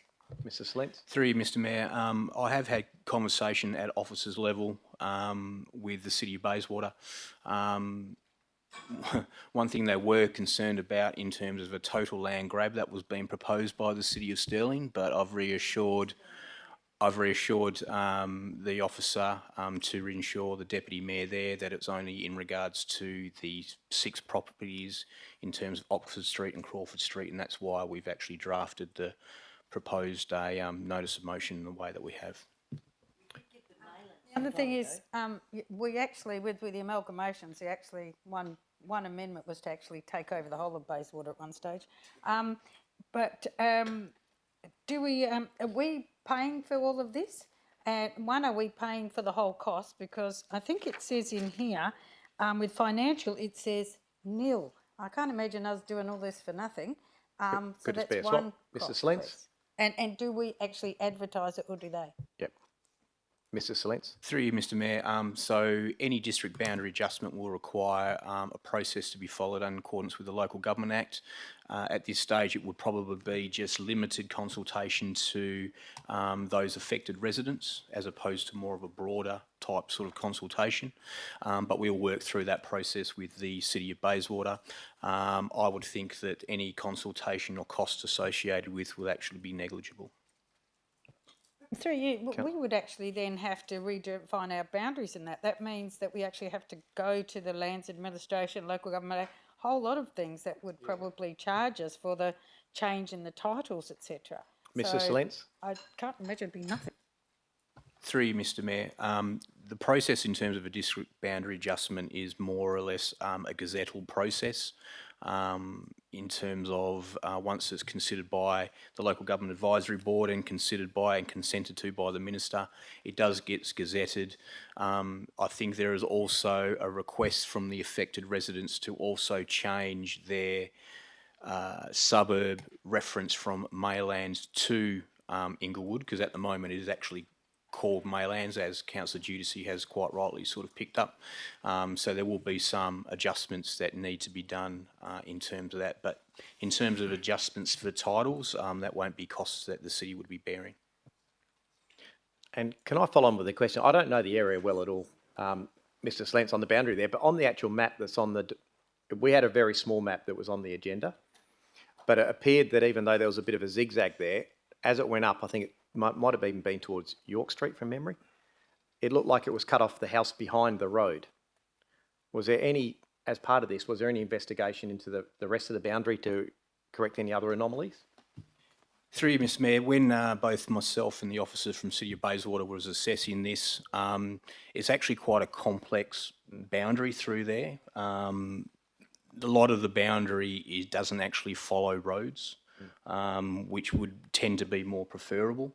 But the way that the boundary is sort of zigzagging at the moment is because it's actually sort of aligning with actually a lot boundary as opposed to sort of going through a particular lot. So I think in terms of addressing the concerns from the affected residents, that we just felt that it would just made sense just to look at these 6 or 7 properties that are affected at the moment, and which we've actually do have agreement from those residents to actually adjust it.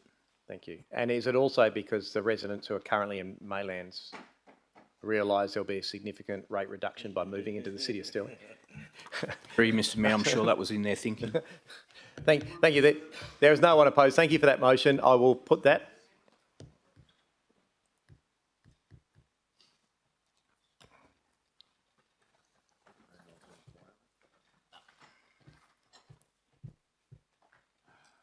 Thank you. That is unanimous.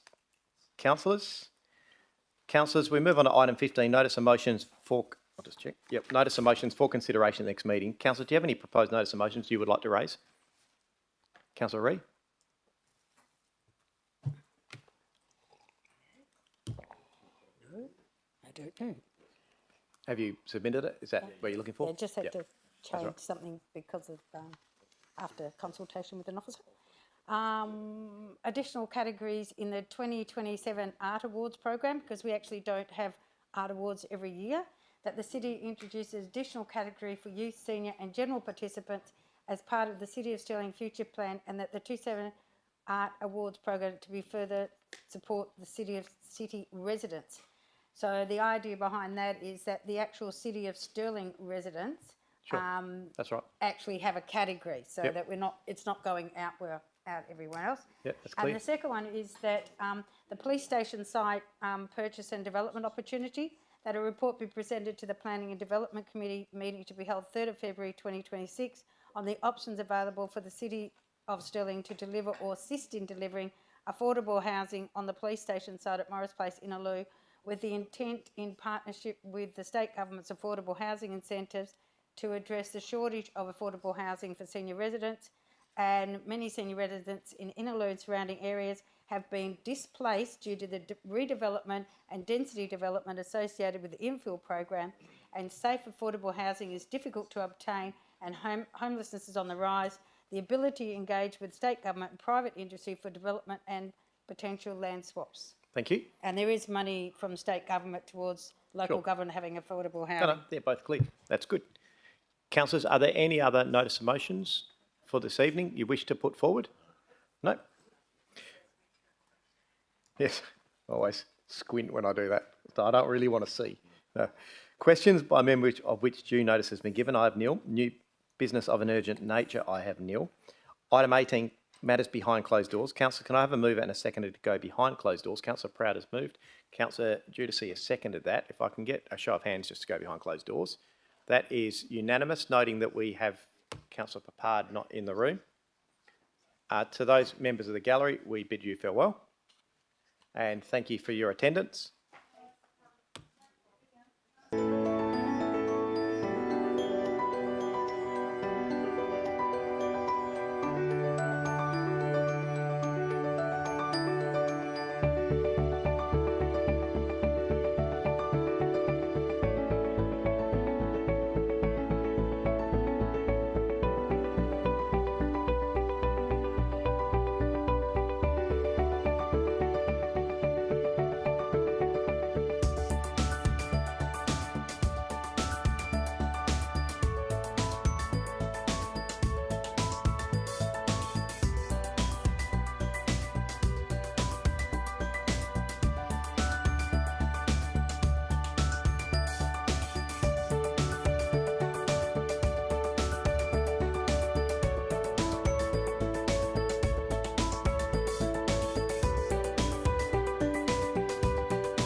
you.